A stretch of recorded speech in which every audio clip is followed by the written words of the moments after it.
Hey, popcorn junkies! Yay! This is Tenet, the review of Tenet, the new Christopher Nolan film. Yay! How are we all feeling? We're feeling a bit like that,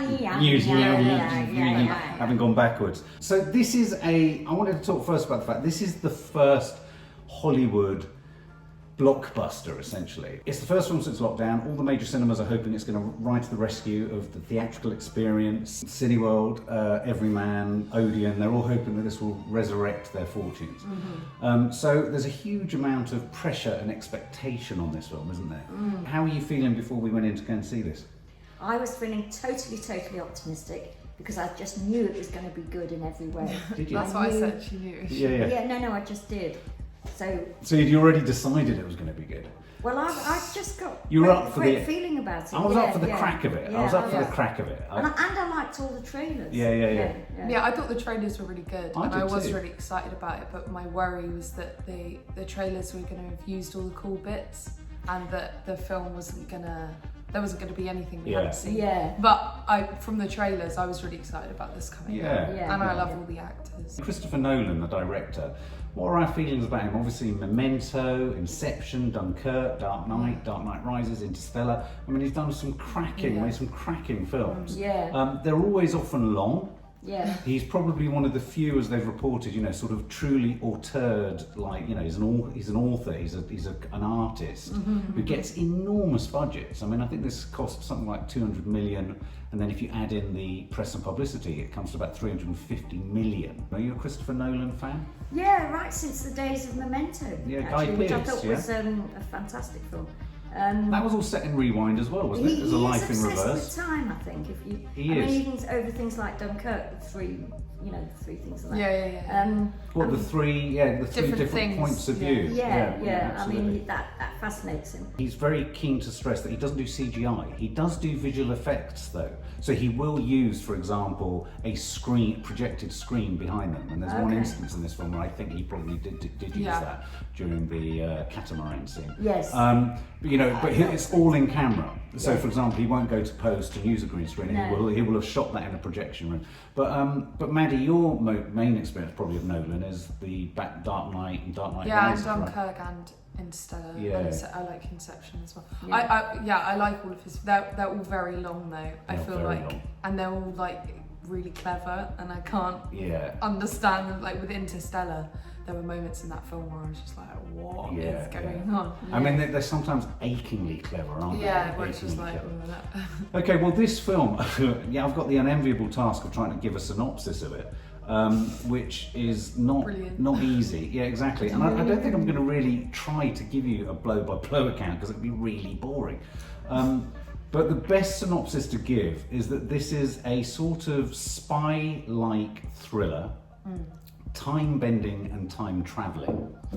It centres around John David Washington, who is essentially on a mission to locate and stop the malevolent and evil plans of an arms dealer who has found a way of travelling into the future and inverting objects, specifically weaponry, metal and what have you, and is therefore able to then travel back in time and change things. The villain, who's played by Kenneth Branagh, is the man, basically he's like a Bond villain who's trying to, who wants to ultimately destroy the world. He wants to end the world with himself, doesn't he?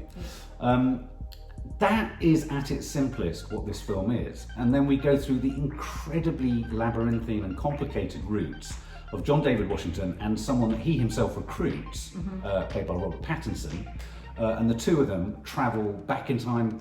Well, John David Washington primarily travels back in time, forward in time, then back in time, sideways in time, and it gets incredibly complicated. I mean, to say this is like a Rubik's Cube it doesn't really give you a sense of how complicated it is. It's much harder than a Rubik's Cube. I'd rather sit there and kind of do that. It is complex. So, would you say that's a fair description? Yeah. A fair description of the film. Without ruining. And in a weird way, the reason I'm pleased that is a fair enough description is, I think my advice, just at the front end here, just approach it in that way, in a sense. Because I think if you try to get every single microscopic detail, you'll get lost in the detail of trying to work it out Yeah. and potentially miss some great moments. Yeah. John David Washington, what do we know him from? Black Klansman? Black Klansman. I don't really know him from. Men and Monsters I saw was a small indie yeah. New York film Okay. about it's a sort of Black Yeah, I've only Lives seen Matter him in Black Klansman, but I loved him in that. Yeah, he was Black great in Klansman that. was his breakthrough role, wasn't it? Yeah, it was, absolutely. Yeah. Obviously the son of Denzel Washington. And Robert Pattinson, what do we think of him? I mean, I adore him. I mean, I'm really glad that he's starting to do good films because I feel like it's been difficult for him to get out of the Twilight thing. Yes. Elizabeth Debicki. Elizabeth Debicki. I've seen her in loads. And of course then there's Kenneth Branagh who plays Mr. Villain. And you know, I have a huge soft spot for Kenneth Branagh. Come on then, as we got into the film, how did it start to grab you both? I'd done the thing which you've advised people to do, and I definitely did this, of just abandoning hope, in the sense that I didn't expect to understand it, and I didn't. And in that respect, it's a brilliant film to do that, because there's so much action going on screen that you can just sort of... I mean, there will be some people who insist on working out every single sort of thing, but I'm just not like that. Yeah. I'm just sort of going with it. So that first scene, how did it take? Wow, how did you go with it? Yeah. The first scene I thought was insane. Yeah. It was such a good beginning, and as well for, like you were saying, because it was such an important film for cinemas and everything. Yes. It was such a brilliant scene to open with. It was, and I wasn't thought it? the soundtrack was so. I mean, I don't know if it's going to be like this in every cinema, but ours was really, really loud. It was. So the bass was like shaking our chairs. So it was it was. felt like floor. you were in it. Yeah. Yeah. But I thought that opening scene was amazing. Like everything about it was. And the setup, it was set within a sort of huge opera house. Yeah. Really. And we're in the middle of a sort of huge kind of, it feels like terrorist sort of incident, don't it? And even then with because I think it's that scene where we see the first reversed thing. Like there's a gunshot that goes past him and he sees it come back out. Yeah. I was like, what? Yeah. A trippy film. This is going to be trippy. And the soundtrack, which wasn't, I thought it was going to be Hans Zimmer, but the composer was someone else. Yeah. It was a I mean, I have to say, I think the soundtrack elevated that first scene to a level of sheer kind of, I mean, it was pure cinema. It was. And I leant over at one point and I said to the guys, I said, if ever there was a sort of rationale and quite a romantic moment for me as a cinema lover for why we have to maintain the cinematic experience, that first 15 minutes of this film, which that scene was a very long scene. It was incredibly powerful and incredibly arresting.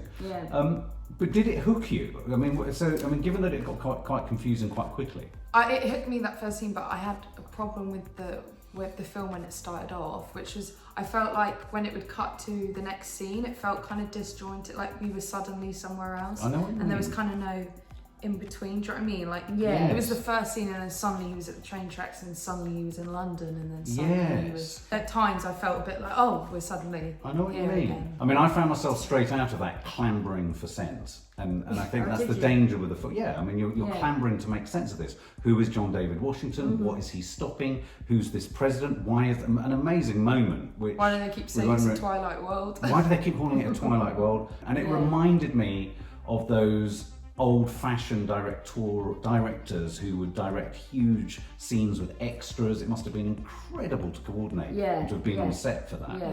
And I thought it showcased all of Christopher Nolan's camera work to its best, which was what I call symphonic camera work, where you've got swooping pushes in, swooping pulls out. He often has the camera pulling in the opposite direction to which the movement in shot's going. And he edits with the sense almost of a conductor of an orchestra. I mean, that's how I felt about Dunkirk. So that first, and how were you feeling in that first scene? Did it excite you? God, I was stressed. I stressed from the get-go. Absolutely. But interestingly, to say the music analogy, because it's set in a symphonic thing, so it's about to go into a symphony or something, and it's about to go, and then the film starts. And in that sense, with a huge sort of soundtrack at that moment, and you really see him working, as you say, at that moment in sort of pulling us in, but in a musical sort of way. The soundtrack really made soaring. And I mean, I do think there's an argument, there's probably a PhD to be written about Christopher Nolan and his symphonic use of camera. Then we moved into, and I'm absolutely with you 100%, Maddie, because then my problem with the film kicked in quite quickly. And my main problem was without giving away the narrative in great detail, we were off in India, and I found the sudden Indian story beyond eggy. Yeah. I thought it was redundant. It was bad James Bond. Bad James Bond. It was simplistic. I didn't believe it, even within the logic of the film. Yeah. And I felt that we were already, like you said, when they started to say things like we're in the twilight, and then we had the lovely actor, I forget his name, who says to him, "You've survived, you've lived to come the other side." It's like, right, has he died? You know, we've time travelled to the point of him. We had a moment there where there's someone at his bedside saying, "You're a member of Tenet. This is Tenet. You're dead." Well, because he swallowed that suicide pill that didn't work. It didn't work, and so. And I thought we kind of dispensed quite quickly with something that, albeit was around time travel, him dying or not dying, being dead or not dead, and then suddenly that was just left alone, and suddenly we got into quite what I thought was quite boring explication of what is the twilight. The twilight is the da-da-da, and Tenet, what is Tenet? Tenet is a thing. It never served to make it any clearer. And also he had to explain, even from what we'd seen, which was sort of a bit woolly, that the suicide pill wasn't a suicide. Absolutely. I mean, otherwise the film would have been over. Absolutely. I never quite got my head around, if it wasn't a suicide pill and all the other people had been killed, why was John David Washington not killed himself? Well, because he passed the test, he clearly just didn't. Yeah, they kept saying he passed the test, didn't they? And the test, I mean, it was that incredibly arresting shot of him on the chair with his eye going and a sort of, and then he falls over and puts the bullet in his mouth. Yeah, I had a problem with that. I mean, I thought the scene was fantastic and it's in the trailer, and I was waiting for that scene. But there's a heavy in that scene. And this is where it's very interesting when you cast people. He always plays the Russian heavy. Right. And it threw me back because I suddenly stopped watching it. I felt like at times some of the cutaways of the heavies waiting in various shots look like they've been lifted from a really bad Guy Ritchie movie. Yeah. He does. And I had to really sort of cut that off in my mind and focus on John. But this is where it's such an odd film for me, because there are probably 3 or 4 tentpole moments in the film. There's the opening scene, there's the motorway scene, there's the fight scene. The fight scene where who's he fighting? Who is this person? Where they walk through the corridor and there's the bullets. This hasn't happened yet. There's all of that. There's the airplane scene that crashes into the thing. And then there's the sort of pincer movement scene towards the end of the film and the extended battle movement. You know, all that stuff with him trying to get the, break into the truck to get the thing that he needed to get, of which there were 9. It felt a little, here's what I had a problem with. At times it felt like the bits of kit that he was trying to get were a little bit analogous to Thanos's gemstones. Yeah, they looked a bit Marvel-like. And so the idea that you got 9 of them and you needed to get 9 of them in order for him to kind of destroy the world, Kenneth Branagh. So it was a film of brilliant set pieces, stitched together, I thought, with really laboured and a bit boring and a bit patchy explication. Yeah. Well, is that brutal? That is a bit brutal, but I know what you... But you were gasping all the way through it. So like when they're in that Indian But scene... it was so funny as well because because I was next to Nan, but all of her reactions were so delayed. Oh, it would in be a sort of time delay. It would be like 5 seconds after an explosion, she'd go, "Ah!" Excuse me, they were absolutely on the money. No, I don't know. And she had her hand on her mouth the whole way through. No, I was up. But wasn't the Indian scene, didn't that happen after after there was that scene where they bungee jumped up the wall? No, that was the scene. They bungee jumped up the wall. And that was so fantastic. Well, them getting places. Yeah, I could forgive them that I was still in that. But it was just like him sitting with her and talking. No, I mean, what I was struggling with quite quickly, and I was really up for the gig. I was really up for the excitement. There were moments of these scenes. Some of the scenes were beautifully and brilliantly executed. But I think at times I kept sort of finding myself stopping and going, am I simply excited about the fact that they're rewinding this again? Am I just getting off on the fact that it's always effective? As soon as you rewind something, it's so disturbing and perturbing. And I got worried as we moved through it, that especially say once we got to the final kind of big, they've got 2 teams going in as 2 teams so that 10 minutes later, one of them can work out what the other one's done. Yeah. Well, like I said though, what my biggest worry about the film was true, that all of the really, really cool scenes were in the trailer. Well, right. For me, there's something anyway. in that. And he always has a bit at the end that sort of like goes on for too long, I think. And I just did think 3/4 of the way through it, I've now seen everything I need to see. Which does make you think, Well, and I also think, was like stretched out far more than it needed to be. I agree. So my concern with the film was that by sheer force of cinematic, almost, he overwhelmed us with soundtrack, with rewinding, with set pieces, with facts, but it was like dragging you kicking screaming. So here's the thing, guys, this is a film that does kind of do everything that a cinematic film should do. It really does grab you by your shirt collar if you're wearing a shirt, and it sort of throws you all over the place.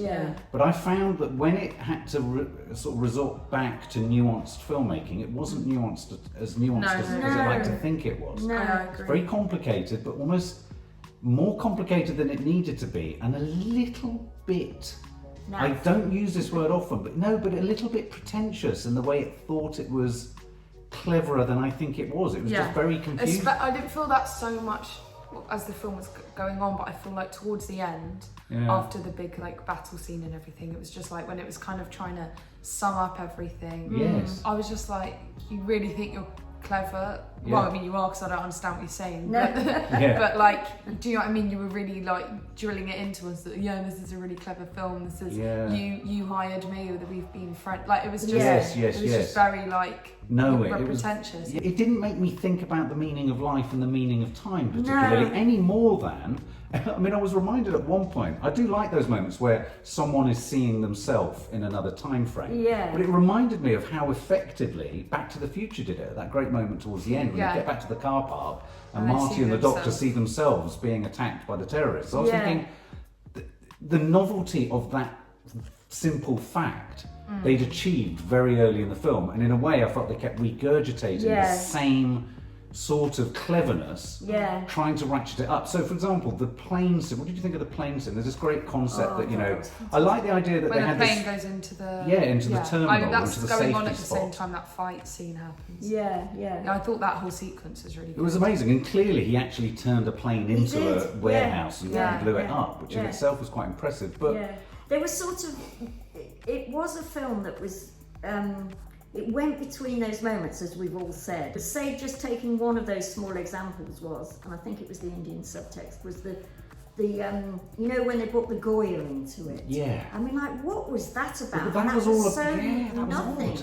I mean, that room where all the paintings were we supposed to think these are forgeries of forgeries of forgeries? What were we supposed to think? I got a little frustrated in that scene because there was this great scene in this sort of secure area, and I won't go into it, but there's a subplot about a Goya and works of art, and where the super rich keep really valuable things. And there's a great fight scene. But then there was the promise of them losing the oxygen when and if it got sort of attacked. And I was waiting for a really agonising death. I felt at times like they were panicking at one point. No, they were panicking, but we didn't see it. I felt the hand of the 12A certificate in this. I felt it needed to go a bit darker and a bit more gruesome, and I thought we needed to see more death. I thought in that scene we're going to see one of these assistants choked to death in a sort of James Bond-like moment. That's really interesting. But it felt like it pulled its punches a bit on the sort of how visceral it could have become. There was one moment, it wasn't that moment though, I can't remember now, where I but there was I mean, no, but I didn't think it was 12. There were a few bits in there where I was like, oh really? This is a 50, Oh really? But no, I disagree. I thought that scene was really, I mean, I was really stressed in the scene where that gas was coming through, especially when Robert Pattinson was going bright red and famous. That was well done. I mean, don't get me wrong, those set pieces were brilliantly executed. And I think that's the merit of seeing this film at the cinema and why you should go and see it, because it just keeps you going and going. You come out absolutely exhausted. What did you think of John David Washington's performance? I thought he was really good in it. I don't think he had a lot. He wasn't. No, I feel like he wasn't, and I don't think the script was very good in this. I found the script very blunt. Sometimes it was you know, it was all right, but I felt like it was just there to. I thought it was a better film visually than it was script. Absolutely. But I thought the actors did really well, considering they weren't really given much, and I'm pretty sure they didn't quite understand what they were doing. There were moments where I wouldn't have understood what I was doing. No, exactly. But I thought he was really good in it, because I was kind of worried, like you, that they were kind of just using him. He's going to use his character as just a way of like getting the film to move. But which I feel like the script was trying to make him do, but he managed to have a character. Perform in a way that I cared about his character. You cared about his character, yeah. He was and same as Robert Pattinson. I mean, he's been accused of being a bit dull in it. Well, he was the silent protagonist in a way that we didn't John David know, Washington. anything about him. And the one who had the sort of, what would you describe him as? Almost camp, sort of funny. Caddish. Was Robert Pattinson. Robert Pattinson. But then I didn't think there were enough. I feel like there could have been a more. I felt I wanted more from the two of them. I wanted more about their relationship, and I think if I had a criticism of the film, especially I didn't considering feel any... apparently they've been friends their Absolutely. entire life. Absolutely. Yeah. I didn't feel much or any human warmth. And when I talk about warmth, it's an action including thriller. the woman and John David Washington. Yeah, no, it was a very cold film. It was a very, and I'm not saying like in a thriller, but there were no moments of sort of. I could have done with a bit more humour. I mean, a few lighter touches would have been quite nice. Yeah, the only humour in it really was Kenneth Branagh taking his heart rate, which was quite fun. I love that detail. And that line where it says, "You got me to 130 beats per minute. Not even my wife has got me." Yes. Yeah. I mean, he was very, and I can only believe was really good. That Kenneth Branagh. I thought Kenneth Branagh was sensational. I mean, I thought it was a brilliant, because you're right, everything about the part, Kenneth Branagh doing a Russian accent doesn't augur well. No. But every time he does something vicious or violent, he checks his heart rate. Yeah. Brilliant detail. Yeah. And he's really good when he'd lose his temper. And those big close-ups. I mean, he was nasty. He was nasty. Yeah, he was a nasty man. Yeah. I must say, my biggest problem with the film for me was the woman. Elizabeth Debicki. And I felt like, not necessarily, I feel like, yes, her performance was good considering her character was a bit, but I just don't believe that someone as professional as John David Washington's character would sacrifice all of that for a woman that was quite cold and quite, willowy, yeah. I feel like I don't believe it in any sense, but if that were to happen, she would have to have more about her. Strength to her. I don't find her a strong female. Well, I thought she was a really disappointing cipher of a woman. I thought she was a very weak, very. They made her a very weak, annoying female, which she could have been strong. She could have, like you said, care more about her future and her wanting to be free. I didn't feel that from her. I think they needed a scene where she was involved in taking control of her own destiny rather than having a man else all the bloody time. Yeah, I agree. And I just didn't care enough about her and her little boy. No. Well, I would say shot of him outside the little boy aspect was nonsense in a way. I mean, you only saw him from a distance, and I think that was where I thought the 12A thing came into it. You didn't think this is a woman with a child at all. But I responded to her as a woman, and considering that as the film goes on, I did, that a sort of key scene depends on her and her husband. She sort of has a really difficult thing to do, where for a start she's about the only one in the film that smiles tearfully. Yeah. She keeps smiling tearfully. Well, some critics say she's the person who brings warmth to it, but it's a very cold. No, I felt it was a cold sort of warmth. Yeah, she was just. She was like an ice maiden. She was a bit ice maiden-y, I found. Yeah, I didn't feel any warmth. I didn't even really believe her when she was saying how controlled she was. I was sort of, that terrible scene where she was hiding something and then let back into bed. It was like the great the sophistication of some of those scenes was let down by really sort of mundane, just detailed scenes, which were like, is this the same director? It almost felt like a second unit director was looking after those scenes. It did actually. You know what I mean? Yeah. Right down to like the scenes of her collecting a child in front of the school. My frustration, so bad. My frustration with films like this is you've got all that artistry in those sophisticated setups. You need to apply the same artistry to even what you could call incidental scenes. And that's what I felt about the whole Indian subplot. Just felt like all of her scenes were throwaway scenes that were just kind of plonked in there for story development. But it's just, I just didn't believe that he would sacrifice his life and the entire world for this woman and her son who were kind of all right. And there were a couple of moments which I really like when you become aware of what they've done. So the palindrome of the title, the plot is a palindrome. So there are, the film has a middle point and there are parts of the plot towards the latter end of the film. I'm sure if you were to do that thing, when you put a mirror on like a drawing and you get the other reflection, I think if you cut this film right down the middle and looked at and spread it out, if you could, on the table, there'll be plot moments that are very equivalent to each other, and it Yeah. would look very sort of symmetrical. Yeah. And there are a couple of moments, I won't give it away, but there's one moment where I leapt up and said, "Oh my God!" Da, da, da, da. And so when you, it's one of those films that when you hit upon a solution, you feel a bit smart, and you're like, yes, and you clutch at that one thing, and then before you know it, it all falls apart, and you don't know where you're at again. Yeah. Did you feel confused, bedazzled, bemused? I was confused all the way through. I wasn't confused. I didn't know what was exactly happening, but that didn't matter. Right, that's interesting. Yeah, So no. in that respect. So would you advise people to jettison literally? Well, throughout the film, I was confused when they were talking in detail about what it was, but not so much that it ruined the film for me. But I felt the last scenes were just when they tried to sum up everything and explain it all to us. That's when it got too confusing for me to enjoy it. They shouldn't have tried to sum it all up, because I didn't even know what was going on in the film. Yeah, in a weird way, it should have just stayed really opaque and confusing, rather than having scenes where clearly it felt like a producer had said, or an executive said, sit them down and get them to ask each other. But it's just the way as Robert Pattinson's walking away and Yeah, I know. I didn't even feel that the actors were convinced by those moments. No, I don't think they knew what they were saying. And also there were bits like, I mean, we focused on this tag on Robert Pattinson's back. I was thinking, the red piece of why string. were we focusing on that? Yeah. I mean, presumably it was to show one person was in the now and one person was in the past.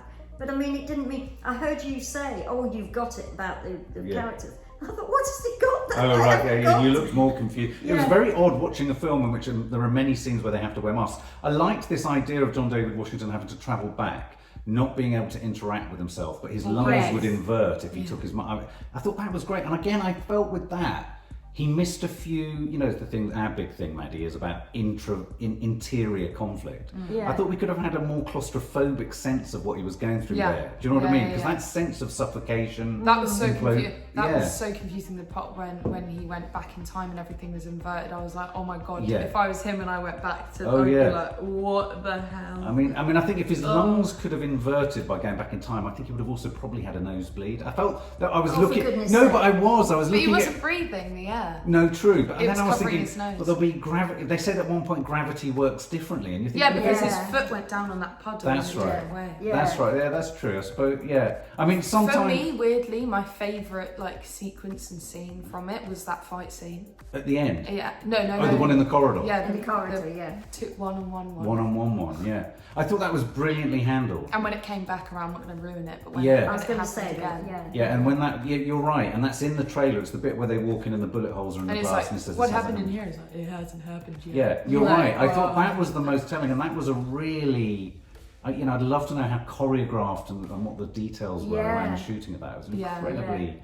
Yeah, that's what I was saying to Dad. It must have been so hard to choreograph because even in that fight scene, it's not all inverted. It's like bits go normal and then it goes backwards. I'm like, how would they've had to have staged this in a way that it worked both ways? Yeah, and also, I don't know if this is an age thing, but in that moment when you recognise something, and I thought, what's he recognising? I don't recognise it. But the whole, he was using the whole screen. Which, I mean, I can't remember a film where I've seen that so much. Like this. And I was sort of having to go like this around the edges, and I felt like he would cut from one scene to another, and I think I'd missed that. So I think it's definitely a film that repays watching. Without doubt. We said that, but I don't know if I could put myself through it. I mean, it's 2.5 hours long. It's 2.5 hours long, and it's definitely going to be one of those films that on a rewatch you're going to see and work out so much more. I would advise, if you're going to see it, don't go in with a literal approach to trying to grasp everything, because otherwise you'll miss actually some of the. It is like a theme park ride at times, especially on a big screen, surround sound in IMAX. And I know that ticket sales in the IMAX cinemas are going through the roof for this. It is going to be sensational. I mean, you are going to come out backwards, literally, because it's going to completely screw with your mind. Okay, well, shall we sum up and sort of hitting the sweet spots of the film and the not so sweet spots? I loved every moment of it. I loved all the big scenes that I expected to love. I got slightly worried, but not enough to affect my enjoyment of the film 3/4 of the way through it, because I thought, oh my goodness, what I've seen we've always seen everything. I didn't know what was happening at least 3/4 of the time, but that didn't bother me. It was so immersive. And that's a really important thing to stress to the everyday cinema viewer, isn't it? Don't go in there trying to work it all out as well. And I felt in a way, it was directed at people like me because every so often somebody would explain something so that we understood but we didn't really. Yeah. You were very funny because every time I looked over, Nanny Di would go. But every time they explained something, we'd all go, "Oh." Yeah, it kind of clarified for a second and then served to confuse you. I mean, it was nonsense, the explanations in a way, but at the same time, it made you Very feel true. you caught us up. I thought all the acting was good. I didn't mind the woman at all. The music is astonishing. There's no way that I can say. Yeah, the soundtrack was crazy. You know, it's oh my god, the soundtrack is probably one of the greatest soundtracks I've heard in a long time. I could go clubbing to that soundtrack. Absolutely. Yeah, it's really and it's good. sort of the way it pulls you in, and you sort of, you know, as Maddie said, you can feel in a cinema like that, you can feel the ground shaking, so you're absolutely in it. I did feel it went on too long, and that for me is the thing with Christopher Nolan. He has about 20 minutes at the end where he doesn't know how to end it. I mean, even with Dunkirk, he didn't quite know how to end it. No, exactly. Doesn't know how to hit the brake pad. And I always feel that can kind of ruin an entire film when a film can't end. It can, it's crucial. It's crucial. It can be just 10 minutes too long. It's like a guest at a party who was great, and then it's like, go. I did think at its weakest, the connecting scenes were the weakest link, and there were something like a bad James Bond or a bad like guy the scene in India. Yeah. The big scenes were so good that I was willing to forgive it, all of those sort of bad things. Have we all forgotten Kenneth Branagh's wonderful delivery of what he does to people's balls? Oh my god, That was done with such relish. It was, but I think that would be more a boy thing. I know, but it's the way John David Washington then says, "Is that how you welcome all your guests?" Yeah. I mean, I thought it was brilliant. That was a really good scene. It was a really good scene. But I could feel John David Washington enjoying that. Like that's the kind of scene he wanted. Yeah, I totally agree. And I wonder whether the film could have been improved in those interstitial scenes with a bit more of that male up against each other. Conflict. Yeah, conflict. Yeah. So for all of those things, I expected to enjoy it, and I did enjoy it, absolutely. I was exhausted at the end of it. And now I'm going to mark it. Give us your score. I'm going to give it 100. 100? Yeah. For cinematic experience, much waited for and much sort of wanting to see and all of that, I think it absolutely lived up to it. Wow. The first scene alone, I thought the way he started that film was so almost revolutionary, because the music and what we were seeing became so inextricably linked that it was sort of like I was thrown back. Yeah, so I was excited about this film from the trailer. Yeah, and I thought that the first scene was absolutely insane. Like I was like this in my chair. And I thought the soundtrack was amazing, and it was like the soundtrack was just what we were being shown visually, but through music. Very true. Yeah. And I thought that all of the performances were really good, considering that I didn't think the script was that great. No. I felt like parts of the script, there were bits into the script that were really good, like the scene between Kenneth Branagh and John David Washington and stuff like that. But then whenever they were, you know, it was just kind of filled in scenes where they were trying to explain stuff. I just thought the script was a bit, I don't know, lazy. My worry from watching the trailer was true, that I thought all of the really cool scenes were just going to be shown in the film, but it was really great to see them anyway. The standout sequences are insane. Yes. And I found all the reverse stuff it was so trippy. You said, imagine watching this like on if you were off your face. It'd be like, what? It was a really atmospheric film, especially because the audio is so loud in our screen. Yeah. It was like it was immersive in the film. Yeah, it was really loud and bassy. My biggest problem in the film really was the woman. I don't think she was a bad actress. No. I think she did well. I just didn't like her character, and I didn't believe I just didn't believe any of it really. Because I feel like my problem with the film was my favourite bit was the first scene, and then everything after it I was kind of like, okay, like you're not as in your face as that first scene was. Trying to recapture the originality. Yeah. I thought it was really nice to see Robert Pattinson in something that isn't Twilight of the Lighthouse. I thought he was really good in it. I liked it too. But I wanted his character to have more like charisma or something. I felt like he had the potential to be the kind of funny. I thought he was kind of going to be an alcoholic. Yeah, I did too. Really funny. Yeah, there was that really nice exchange between them at the beginning when he was talking about ordering a drink. Yeah. And I thought that fight scene between the two people was phenomenal. Like crazy. And Pattinson within it was great, you know, the way the he was kind of interconnectedness, and also what you realise later, his knowledge of the situation. Very clever. I would recommend people to go and see the film, definitely in the cinema. I don't know if I feel like if you watched it at home, you'd be a bit like because you wouldn't have the atmospheric feeling, and you'd just be trying to figure out what it's going on about. I wanted it to be darker. I felt like it could have been more.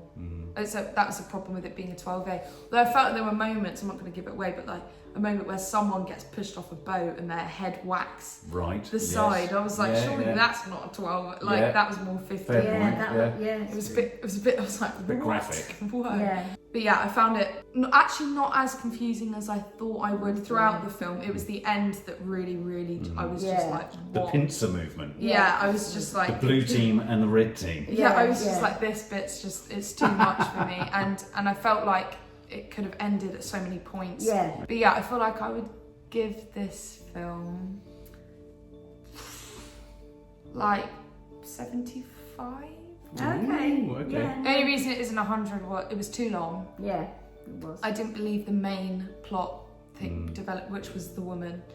And I didn't think the script was brilliant at times. No, okay. But yeah, I thought visually it was. I would think it was a really. The cinematography was insane in it, and all of the reverse and the inverted stuff was insane. So 75. Okay, well, I mean, I thought this was it delivered exactly what you've come to expect from, I think, Christopher Nolan. It's visually dazzling. It's complicated and sort of offers you those short-term rewards of when you work this out, it's like, yeah. It's got, I mean, he's, as you say, Mum, he's definitely got a fascination with time and the running forward of time and the running backwards of time. Like you, Maddie, I think they could have injected into the plot a darker subplot rather than it being. There was that whole exchange between John David Washington and the woman who introduces the inverted bullet. And that felt really leaden. When I got that scene, for me, kind of killed all that sort of enigma that had been built in that first scene, because it felt like a scene from Bond, cheap Bond, with a woman with no personality going, this is an inverted thing if you do. And, you know, she was really. And when he said, so what, well, worse than, when you hear World War III, it's a bit pants, or, you know, end of the world is a bit pants. It's a bit Thanos. It's fine when you've got Thanos. It's a bit superhero. It's a bit superhero, and it's a bit beyond a chap called Kenneth Branagh with a Fitbit on.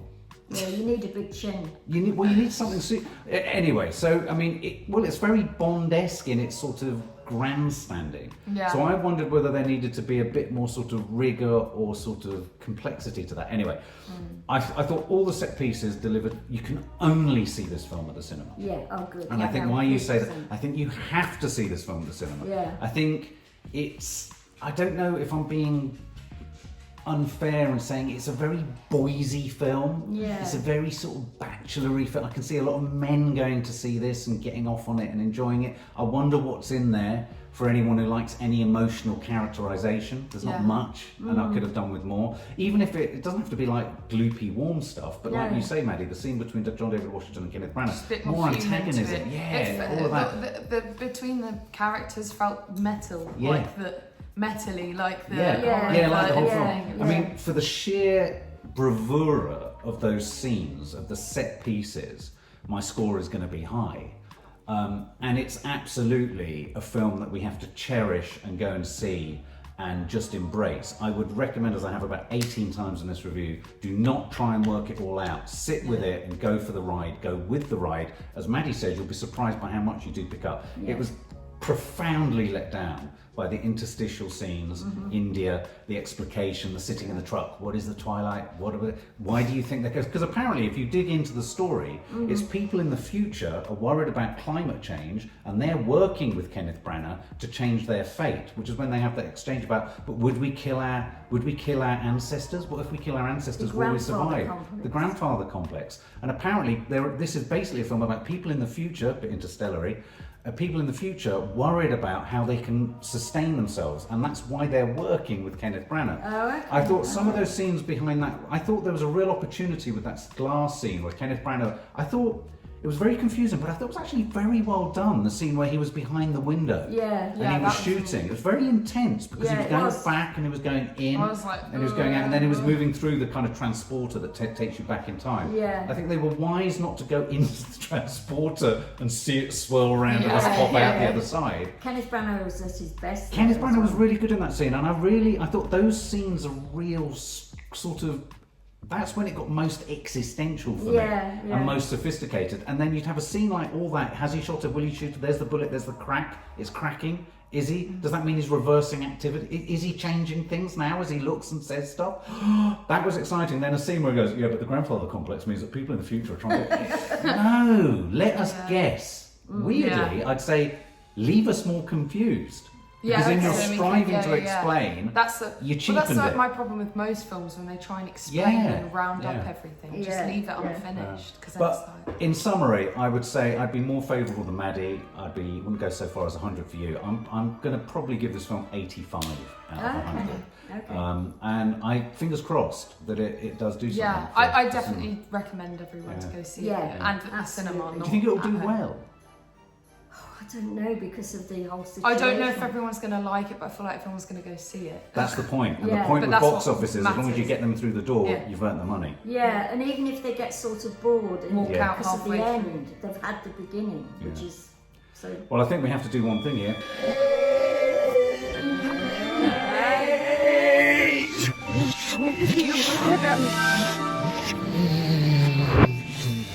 For more film and family fun, don't forget to click the subscribe button and make sure to click the bell to never miss an update.